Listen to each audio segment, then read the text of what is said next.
Walang nanonood sa'yo? Walang nag-share ng mga post mo? Konti lang ang viewers mo sa tuwing nagde-live ka? Hindi ka sinusuportahan ng mga kamag-anak mo? Kaibigan mo? Kakilala mo? Kapitbahay mo? Pinagtatawanan ka dahil sa pag-reveals mo? Pinagtatawanan ka dahil sa paggawa mo ng mga content? Ito ang tatandaan mo. Huwag kang huminto. Huwag kang susuko. Huwag kang papaapekto sa sasabihin ng ibang tao tungkol sa'yo. Ipakita mo sa kanila na may mararating ka.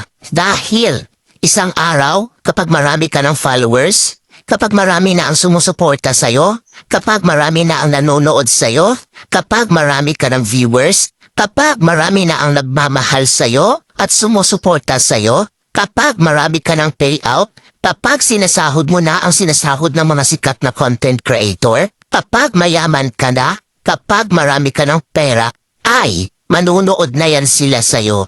Sila na ang kusang lalap